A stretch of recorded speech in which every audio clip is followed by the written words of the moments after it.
com grande alegria, então, que a gente dá início a esse pequeno simpósio em homenagem ao professor Francisco de Oliveira. Foi um simpósio que foi idealizado a várias mãos, né? Uma ideia que meu colega Alexandre Barbosa nos trouxe. Nós começamos a montar um pequeno grupo de leitores do Chico, de amigos do Chico, que trabalharam com ele ao longo da vida, que escreveram com ele em alguns casos, estiveram com eles em momentos diferentes e estudaram a sua obra. E os colegas Alexandre Barbosa, Cibele Rizek, Alexandre Barbosa do IEB-USP, Cibele Rizek do IAU-USP, do Senedic também, e da UFSCar, a colega Joana Barros, da Unifesp, do Instituto da Cidade, da Unifesp, e o colega Rui Braga, do Departamento de Sociologia, aqui da USP. Trazer esse evento aqui para Maria Antônia tem não só um simbolismo histórico, afinal de contas, a Maria Antônia encarna o espírito de rebeldia, de inventividade intelectual, sobretudo nos anos em que a Faculdade de Filosofia, Ciências e Letras aqui esteve, nos anos 50 e 60, um momento extremamente importante de renovação do pensamento brasileiro nas várias áreas de conhecimento, as áreas, sobretudo nesse prédio e no prédio ao lado, funcionavam as seções de humanidades. Enfim, naquele momento em que a USP, não a USP do Gessé Souza, mas a melhor USP, que trouxe inúmeras contribuições nas ciências sociais, na filosofia, na economia, né, na história, na geografia.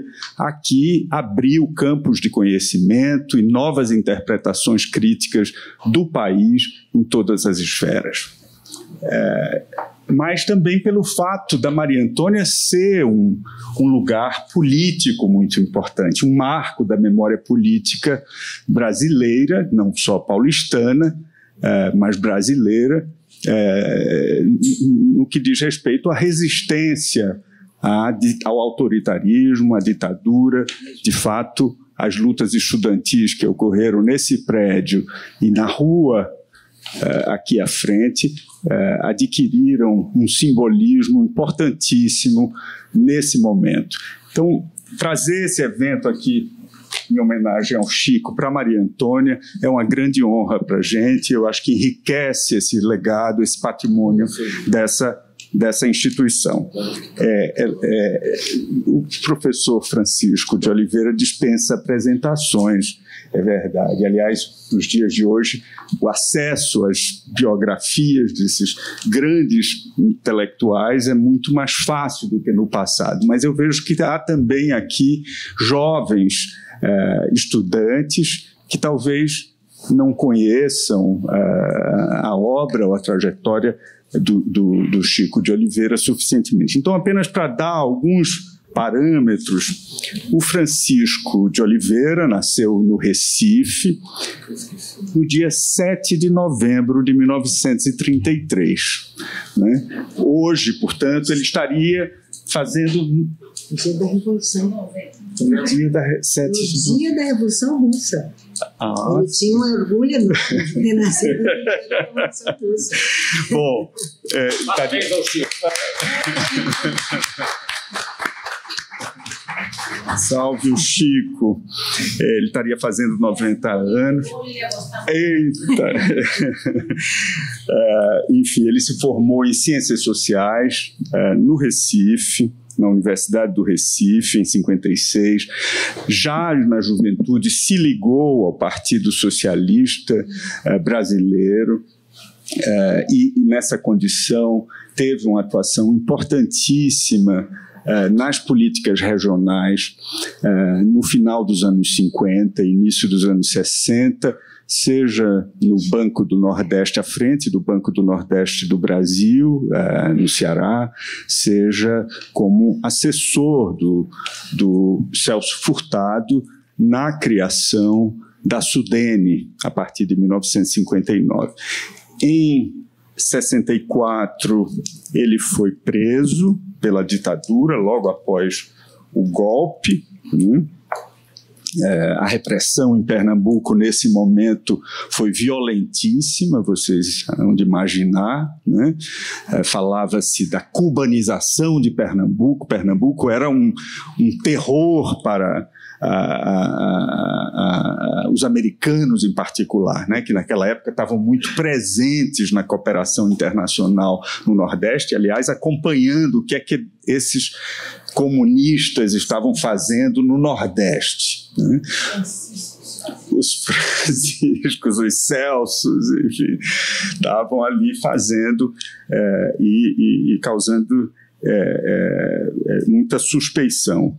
Ele se exila no México, na Guatemala, e no final dos anos 60 retorna ao Brasil e se instala em São Paulo a convite do professor Otávio Ianni, também do Departamento de Sociologia da USP, mas então montando o SEBRAP, né, o Centro Brasileiro de Análise e Planejamento,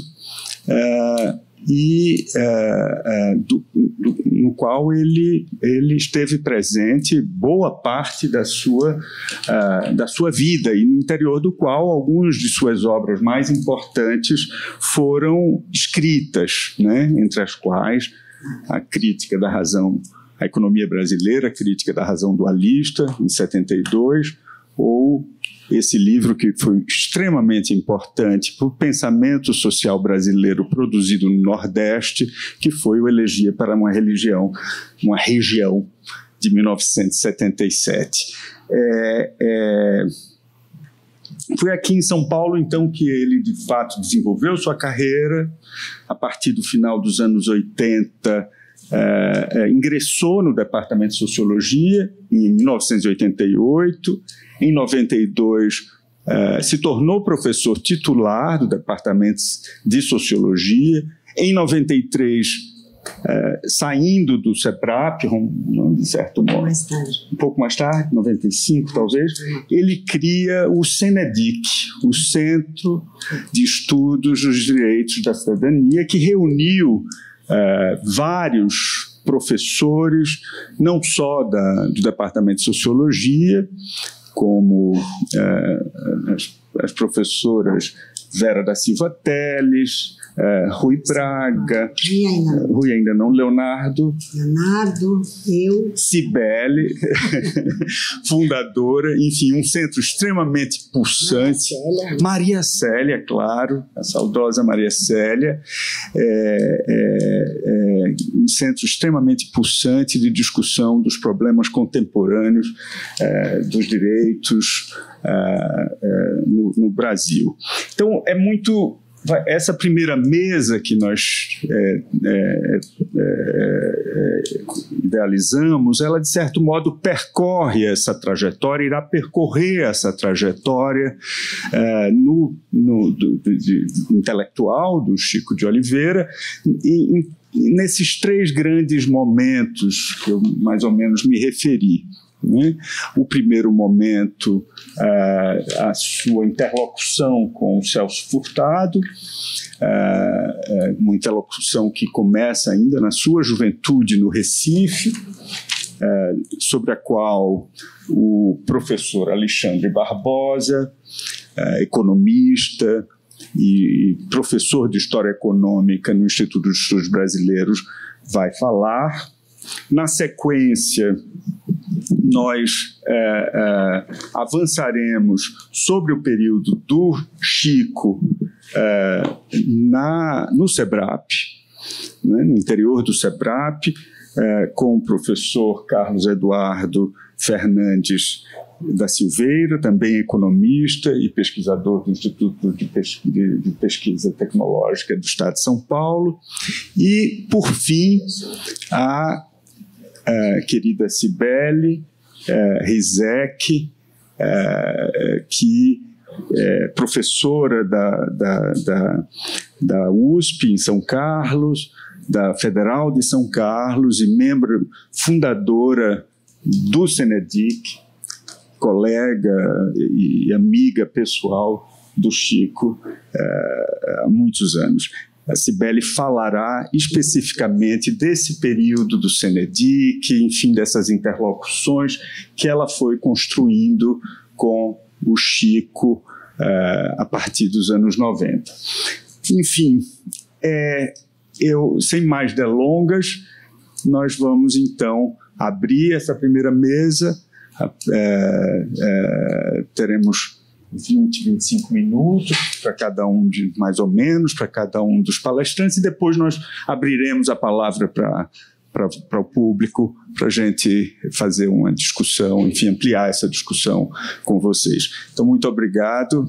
Passo a palavra, então, ao Alexandre. O microfone está valendo? Está valendo.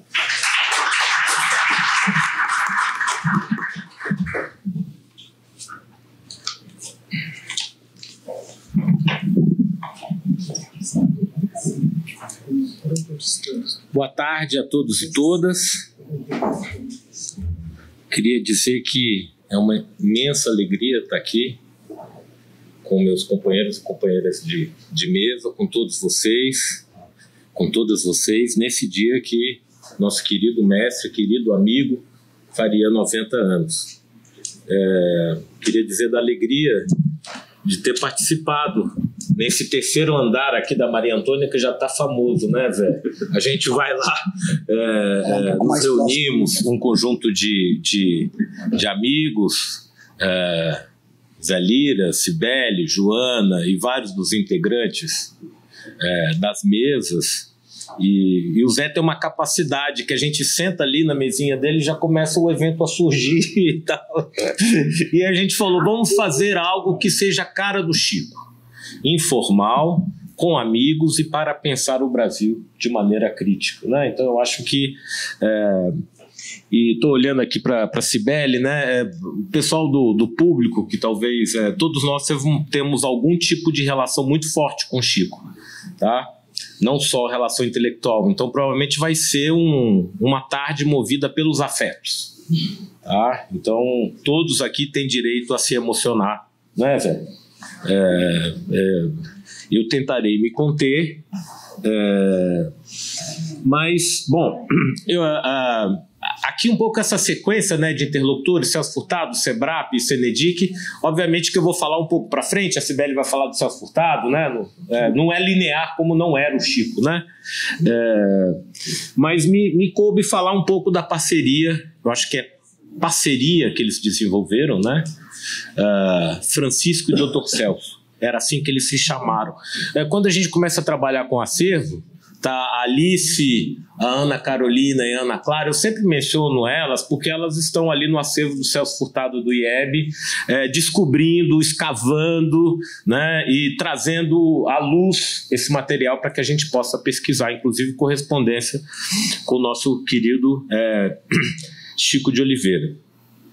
Bom, e aí, ao olhar a correspondência que foi publicada no livro, que eu vou fazer menção aqui, Celso Furtado e a correspondência intelectual, graças a Rosa Freire da Guiar, que está lançando o seu livro Sempre Paris aqui perto, na Megafauna. Depois, quem quiser ir depois do evento, não perca. Bom, temos que falar do Chico, mas na correspondência que a Rosa publicou, o Chico sempre se refere ao Furtado como Dr. Celso. E o Celso Furtado se refere ao Chico como Francisco. Né?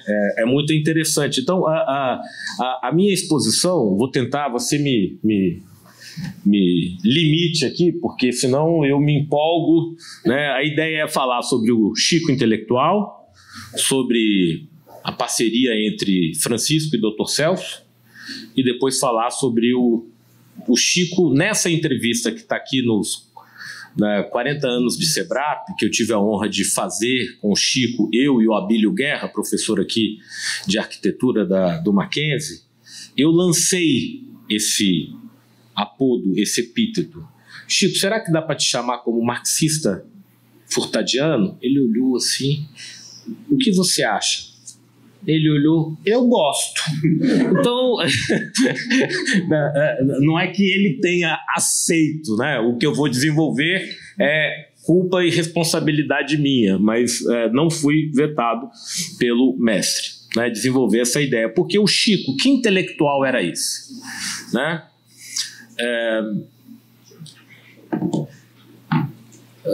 Estava pensando em como trazer aqui um intelectual oxímoro. O que é um oxímoro? São opostos, né? É um intelectual fundado na e pela contradição. E a dialética é a arma que ele utiliza para costurar a teoria e o real, para fazer com que aquilo que eram aparentemente opostos passam a fazer parte de uma unidade contraditória, e que permite que assim ele veja o Brasil. E eu diria que não só ele se funda na e pela contradição, mas ele acaba se fundindo. O próprio Chico é também alguém que vive dessa contradição que ele se encarrega de nos mostrar. Como, por exemplo, ele fez no Crítica à Razão Dualista, ao mostrar que arcaico e moderno não se opunham, faziam parte de uma unidade contraditória. Na Elegia para uma Religião, ao dizer que a Sudene pós-64 leva a uma desregionalização da economia regional. E no Ornitorrinco, que é o Brasil, que ele viu, que ele escrevia que era um mamífero que botava ovo na tese do meu camarada aqui, o Caicão aqui, ele agradece. Aí o Caico falou, mas a minha tese não era isso. Eu falei, mas você plantou para que ele voasse. Então ele viu o ornitorrinco na sua defesa, né? Então ele armou a arma da dialética, essa unidade contraditória, que era o Brasil como ele via, e era a maneira como ele se fundia, porque o texto dele, outro dia conversando com um colega, o Chico não tem muita teoria. Eu falei, não é que a teoria está costurada no real, no cotidiano, no concreto, e são ensaios poderosos que ele faz, né? Então um intelectual movido pela paixão e que trabalha com a razão. Um intelectual nordestino que faz a crítica à visão tradicional de economia e a visão paulistocêntrica do mundo no departamento de sociologia da Universidade de São Paulo. Ou seja, e ao mesmo tempo é um marxista furtadiano. Celso Furtado não era marxista, como ser um marxista furtadiano? Então vou tentar desenvolver um pouco essa ideia. Então, pensando, antes de vir para cá, tive a oportunidade de conversar com a Cibele e com a Joana, né, tentando formular a minha linha de pesquisa, meu trabalho de pesquisa, eu tenho tentado rastrear isso que eu estou chamando de estilo de interpretação histórico-estrutural no Brasil. É um nome, né? A gente, na universidade, vive de tentar pensar em categorias, que é um determinado estilo de interpretação que vem de 42 a 85. Eu pego uma obra, o Caio Prado, né, a Formação do Brasil Contemporâneo, e o Rangel, de um livro de 85, e tento mostrar que existe ali um método histórico-estrutural que é o mínimo denominador comum que permite a esses autores. Quem são esses autores? Caio Prado, Celso Furtado, Inácio Rangel, Florestan, tem lugar para Milton Santos, Darcy Ribeiro, e a geração dos anos 70, Chico e Paulo no SEBRAP e a Escola de Campinas da Unicamp, né? É mais ou menos assim que... né? Então, o Chico faz parte. A gente costuma ver muitas diferenças. Depois que olha com certo distanciamento, a gente começa a perceber que existe uma unidade nesse pensamento. Pode ser que eles não sabiam que estivessem fazendo um estilo de interpretação, mas olhando com distanciamento, é com eles que eu vou daqui adiante. Eu acho que a gente precisa resgatar a herança dessas variantes teóricas e desse método. Então, o Chico é a primeira geração pós-Demiurgos. Demiurgos, Celso Furtado, o Chico de Oliveira, ele próprio vai dizer que o Celso Furtado também é um dos Demiurgos na lista dos 3 com Antônio Cândido, né? Gilberto Freire, Sérgio Buarque, Caio Prado, tem Antônio Cândido, né? Então, tem esses. Então, é a primeira geração pós-Demiurgos. E a última geração interdisciplinar na veia. Porque depois dos anos 80, o pensamento, e nós aqui, por mais que tentemos combater na universidade, eu tive a academicização do conhecimento que ficou em caixinhas. Tanto que um ensaio como o ornitorrinco parece algo hoje, né? A gente fica tentando olhar ali do ornitorrinco e fazer o bicho se mover. E eu ousaria dizer que o Chico fez a primeira interpretação do desenvolvimento capitalista no Brasil. Marxista. Primeira interpretação marxista do desenvolvimento. Aí vai falar, e o Caio Prado? Bom, Caio Prado nacionalizou o marxismo, como vai dizer o meu amigo Bernardo Recupera, a interpretação dele da colônia, né, o método, materialismo dialético, mas de 30 em diante, o Caio Prado fala a crise de um sistema. E o Celso Furtado vem com o sentido da industrialização para superar o sentido da colonização, mas não é marxista. Aí vocês vão dizer, e o Florestan, com a Revolução Burguesa? Grande livro, maravilhoso, mas vem 2 anos depois do Chico, que ele começa a elaborar em 67, né, quando vai para o exílio, e termina em 74. Então ali você tem um modo de acumulação capitalista pós-Revolução de 30, que ele vai tentar mostrar como é que isso funciona.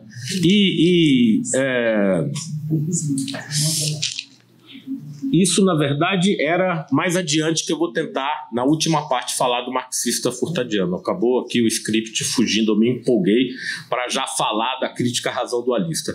Antes, eu queria retomar aqui, nessa entrevista aqui, alguns pontos que o Zé Lira já ressaltou, mas aí com o Chico falando da relação dele com o Furtado. Vou colocar o Chico e o Furtado a partir dos arquivos para conversar, né? Então, o Chico faz um curso de técnico para desenvolvimento econômico, que é feito pela CAPES e pelo BNB, em 55. É o primeiro forno que ele passa. Que ele dizia, eu ficava solto na rua, chutando lata. Com a Universidade de Ciências Sociais, aquele jeito do Chico falar, né? Então, aí eu passei pelo primeiro forno, que foi o curso de técnico de desenvolvimento econômico. Depois eu fiz o mesmo curso de técnico de desenvolvimento econômico. O Carlos Lessa, da mesma geração, dá um depoimento. Não tinha mestrado em economia. Ali a gente aprendia a fazer a revolução. Revolução no sentido de reformar as estruturas, não era um pensamento econômico. Isso eu coletei de um depoimento do Carlos Lessa, que foi professor dos cursos para técnicos de desenvolvimento econômico. No curso de 57, que ele faz no Rio, ele vai falar, era o melhor time da Cefal, e Celso Furtado encerrou o curso dando Economia Brasileira. Fiz o curso e voltei para Recife. E, evidentemente, não tinha o que fazer. Continuava chutando lata no meio da rua. Mas a aproximação aí foi definitiva. Minha cabeça virou. A bibliografia do curso era da CEPAL, mas o curso do Celso era tão original que não tinha bibliografia capaz de nos informar. A biografia era Celso Furtado.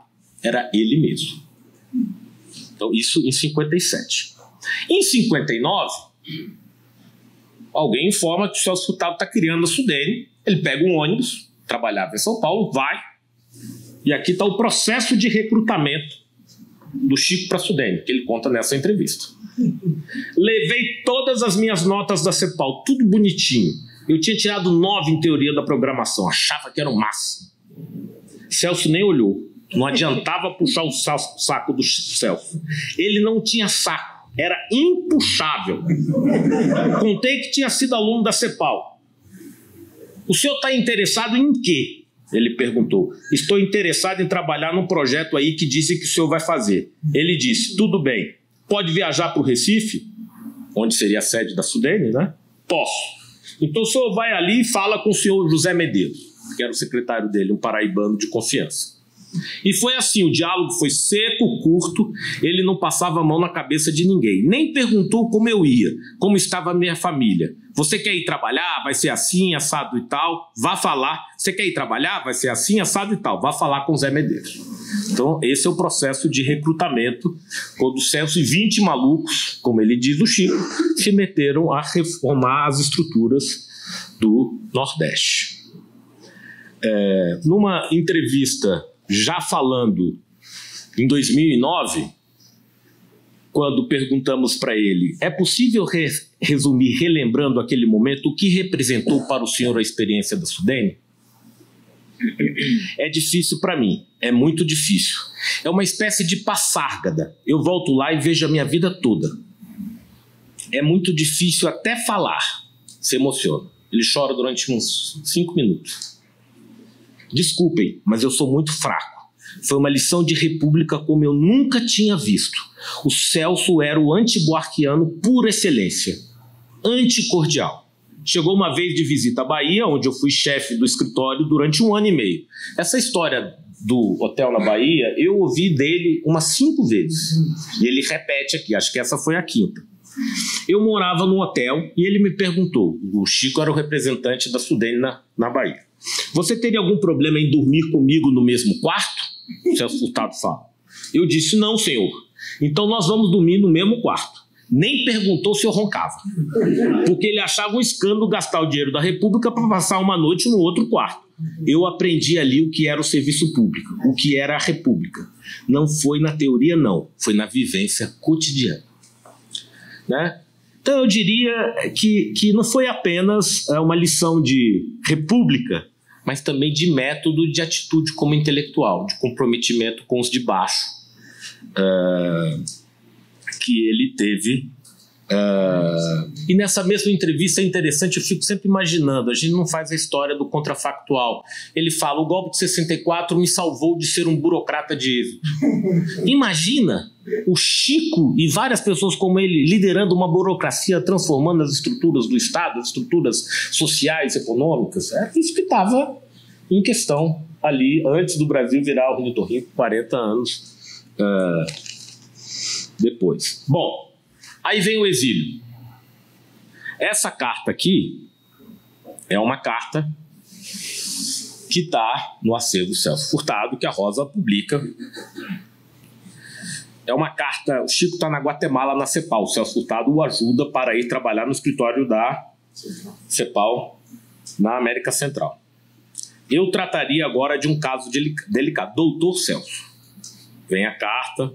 Como o senhor se recorda, entre tantas coisas, devo-lhe uma importância de $134,10. Em valores de hoje, eu vi que dá $1.100, menos de R$6.000. Inicialmente não pude lhe pagar, mas depois mesmo no Rio, quando as coisas melhoraram, tentei pagar a Jorge Furtado, ele sempre se recusou, alegando que ficaria para quando estivesse em melhor situação. Não sei o quê. Bom, ele disse que tem recursos para pagar essa dívida e termina a carta falando, deixe que eu fique devedor daquelas coisas que eu não posso pagar. Bom, isso é 66. Aí a correspondência que a Rosa me confidenciou que a partir dos anos 90 as cartas do Chico de Oliveira mudam de tom.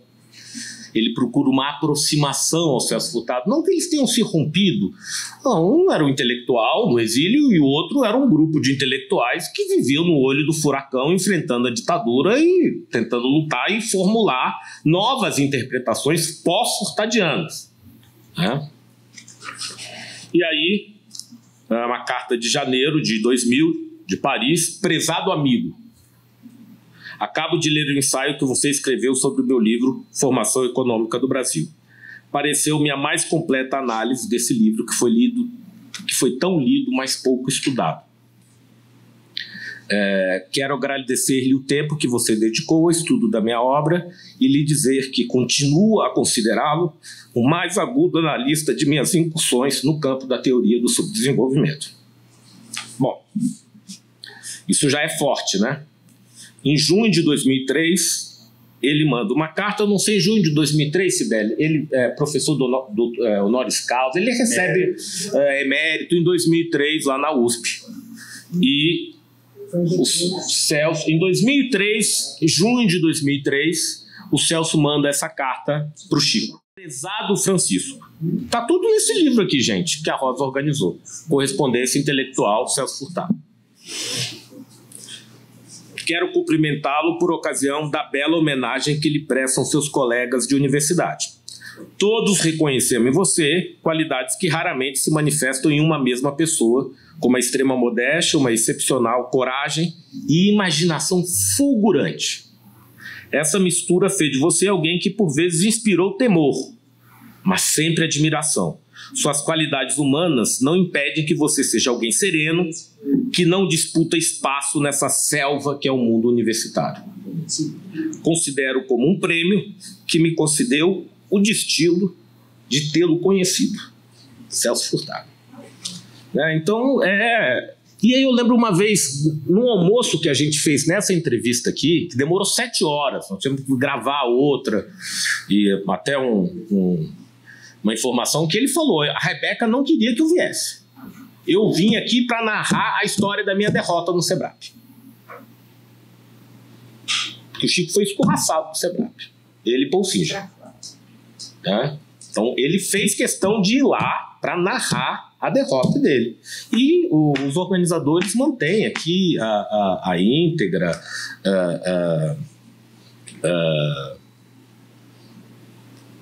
E aí no almoço eu perguntei, Chico, o Celso nunca te comentou nada sobre a crítica à razão dualista, porque aquilo ali é uma porrada, né? Ele nunca te respondeu, nunca comentou nada. Aí ele fez aquele com o dedinho dele, fez assim. Tudo que ele queria era que o Celso, mas tem essa carta, né? Não precisa demais. Então tem essa relação, e nos anos 70 e 80 existe um distanciamento, que é um distanciamento entre gerações, né? Mas a ideia é que, mesmo sendo marxista e procurando superar o Celso Furtado, a marca furtadiana estava implícita no tipo de marxismo que ele fez, que é um pouco o que eu quero defender aqui. Mais um oxímoro, né? Um marxista furtadiano. Chico não existe sem Furtado. Por ter ido até a raiz do pensamento do Celso Furtado, ele pôde ver as limitações e se pretendeu a superá-lo. Eu diria, num esforço inicial de reflexão, obviamente para diálogo, que ele conseguiu superar o mestre furtadianamente a partir das categorias marxistas. Vejam, deslocamento do eixo dinâmico, né, que o Celso Furtado vai mostrar a industrialização. O Chico vai falar de um modo de acumulação capitalista que tem uma realização parcial interna crescente. Ele vai tentar mostrar como, a partir da Revolução de 30, o Estado entra para criar novos preços sociais e desarmar o modo de acumulação antigo que ele estudou na Economia da Dependência Imperfeita, que ele foi escrever depois. Então nós temos o Chico antes de 30 e o Chico, né? Se você for ver, tem uma interpretação histórica do Chico de Oliveira. E aqui você tem esse modo de acumulação capitalista, que tem economia, tem política, tem um Estado e uma análise de classe, né? Ele vai mostrar como a CLT, aqui está a Magda, uma das estudiosas, né, da criação da CLT, é estratégica, né? As novas relações de produção potencializam o desenvolvimento das forças produtivas desse novo modo de acumulação. Então tem análise de classe, tem economia, tem política, no melhor sentido, não é política, né? Política no sentido marxista, e tem articulação entre os modos de produção. Tudo isso em um ensaio de 100 páginas. Um artigo recente, o Bernardo Recupero, que eu já citei aqui, no grupo lá, que a gente tem lá no CNDIC, inclusive, com o André Singer, está mostrando como esse texto e o do Paul Singer, A Crise do Milagre, saem como resposta ao texto do Fernando Henrique, Revolução Econômica Burguesa, que dá um pau danado no mesão do... É a resposta. Né? É a resposta. É a resposta que o Chico dá ao Fernando Henrique. E aí ele responde ao Fernando Henrique, eu sempre fiquei assim, nunca entendi direito, estou tentando reler, a gente vai descobrindo, mas a principal crítica é ao mestre, ao dual estruturalismo da CEPAL. Você queria xingar alguém, você chamava de dualista, né, na época. E ele vai dizer, Celso, doutor Celso, o subdesenvolvimento não é apenas uma formação histórica, é uma formação capitalista. E eu preciso entendê-la como tal. Então, mas não é só que ele operacionaliza as categorias marxistas. Ele faz de uma maneira diferente. Ali estão os cortes transversais no tempo do Celso Furtado, a tentativa de sintetizar os elementos fundamentais que emprestam a dinâmica de um período. Tem um corte depois de 64, quando tem a progressão das contradições. Tem a mudança nas relações entre centro e periferia a partir das empresas transnacionais. E tem a possibilidade de transformação das estruturas. Tudo isso está no horizonte intelectual do Celso. Mas que o Chico marxista operacionaliza e supera o mestre utilizando isso que talvez estivesse no inconsciente dele. E o que é mais interessante é que no Ornitorrinco ele quase que pede desculpa.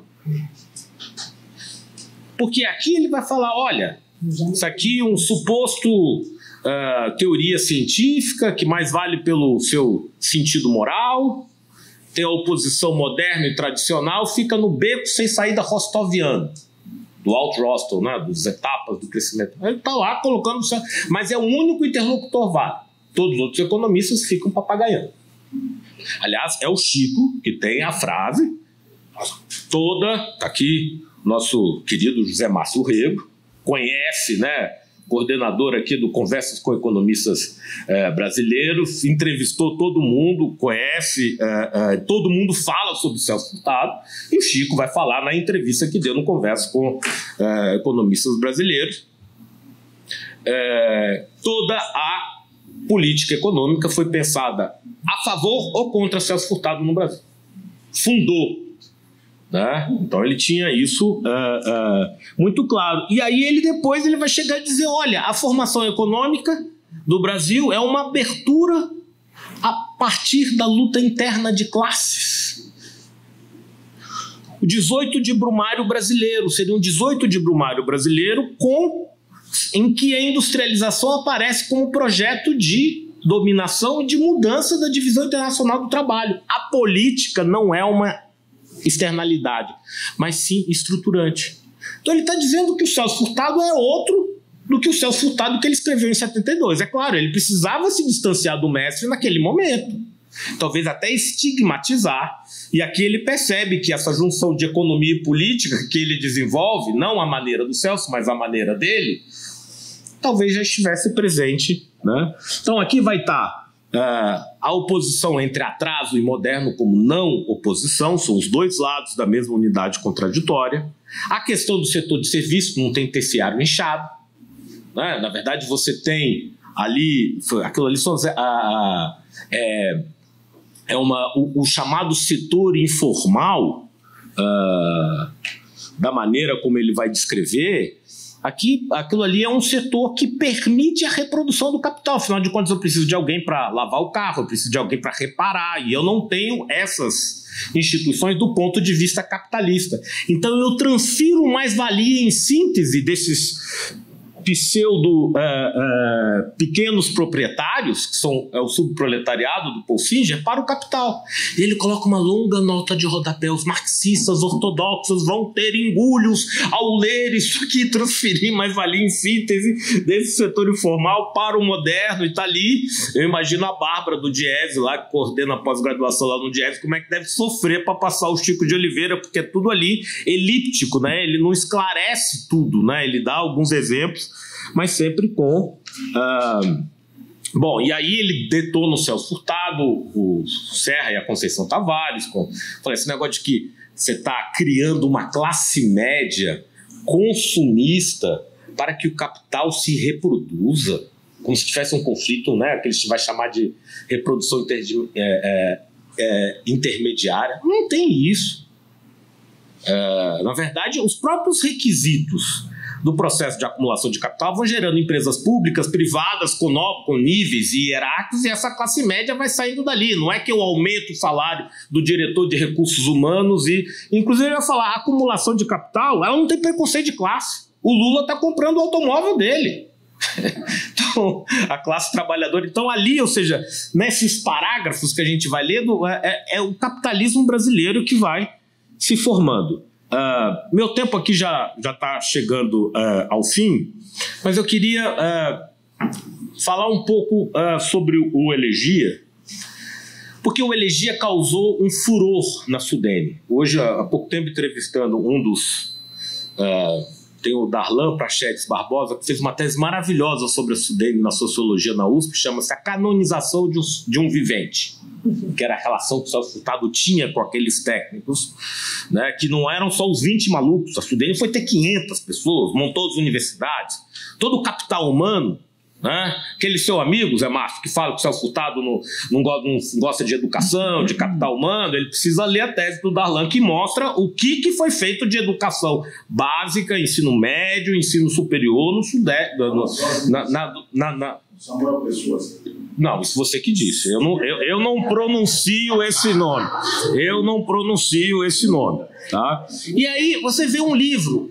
Esse livro ele vai falar sobre a região. O conceito de região dele, que é um pouco Marx, Gramsci, ele não aponta. Tem 7 páginas. Conceito de região. E aí, quais são as fontes? Primeiro de todas, Gabriel Garcia Marques. As estirpes condenadas a 100 anos de solidão não terão uma segunda oportunidade nessa terra.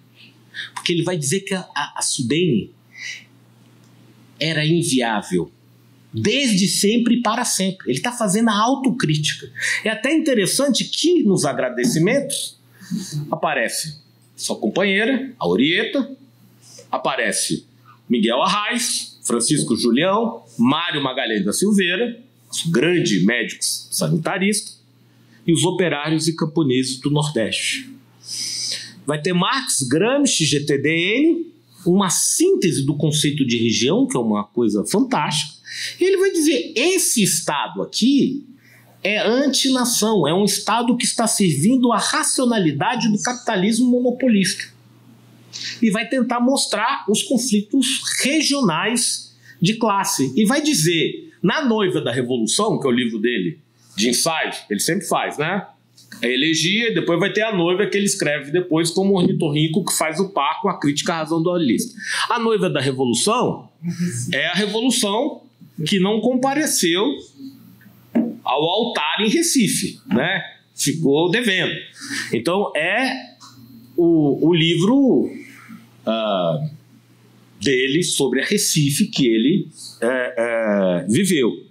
E ali ele vai dizer, na verdade, a Sudene é o ladrão do real conflito de hegemonia entre o capital transnacional e o capital nacional que estava se dando no Sudeste, e é via Sudene que eu resolvo esse conflito. Inclusive,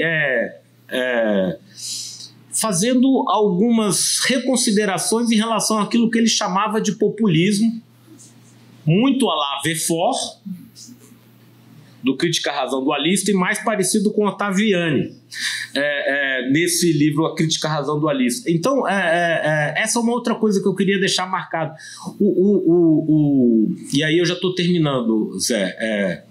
O Chico, ele tinha a sociabilidade dele com as classes trabalhadoras, ou seja, a ideia do mutirão como reduzindo o custo, né? Está aqui a Ana Castro, que estuda, né? O pessoal da arquitetura, né? Mutirão como reduzindo o custo de reprodução do trabalhador, que ele chega lá com os arquitetos fazendo um negócio e falou, bom, tá aqui todos os trabalhadores, todos têm casa própria, não bate. Pô, não, é o meu modelo que está errado. Então tem que criar. Então ele tem essa sociabilidade das classes trabalhadoras, passou pela sociabilidade do Estado, e ele tem a capacidade de agregar mais valor teórico. Ele não era um grande estudioso do Marx. Compara o Chico de Oliveira com o José Arthur Gianotti, que era o outro do Chico de Oliveira no Sebrae. Gianotti, grande intelectual, tal, não sei o quê. Mas o Chico, ele devia ouvir o que o Fernando Henrique, o Gianotti, eles falavam do Marx. Pô, que legal, deixa eu ir lá. Só que ele pegava isso, aplicava no real e criava essa unidade contraditória. Então, obviamente que ele conhecia o Marx, mas ele não ficava fazendo exegese do Marx. O negócio do Chico era aqui, agora, para frente. Ele nunca estava preocupado com o que a obra dele significou, com qual o impacto da obra dele, é o que eu faço daqui para frente. Por isso que é muito importante que a gente não fique refém do ornitorrinco. Veja esse bicho e tente ver, será que ele comporta dialética, Chico, esse bicho, esse monstrengo? Será que ele comporta? E aí nós podemos dar as mãos ao Chico de Oliveira e seguir nesse estilo de interpretação do qual ele foi um dos grandes representantes no Brasil. Eu diria que isso já não bastaria. Além disso, foi uma grande figura humana que iluminava todo mundo que estava ao redor dele, né? Então eu acho que é importante ter essas duas coisas do Chico, e essa empatia humana ele traz para a obra dele, né? Os ensaios dele sobre o urbano, cada texto de intervenção, você tem aí uns 50 textos do Chico não publicados sobre os mais variados temas. Eu trouxe um aqui para falar sobre a Amazônia, a invasão da Amazônia, a questão do urbano, do regional.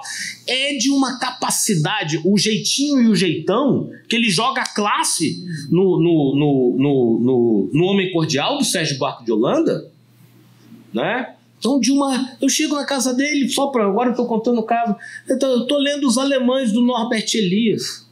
Para quê, Chico? Eu estou com uma ideia, eu acho que isso aqui pode servir para pensar os brasileiros, mas sob uma nova chave. Aí tá ali no Crônica Brasil, eu sempre esqueço, né, que é um título bonito, né? Como é que chama o último livro que ele publicou, de coletânea de ensaios? Brasil, uma biografia não autorizada, está lá, e mais outros textos. Está no jeitinho. Bom, gente, era isso. Peço desculpa por ter me excedido.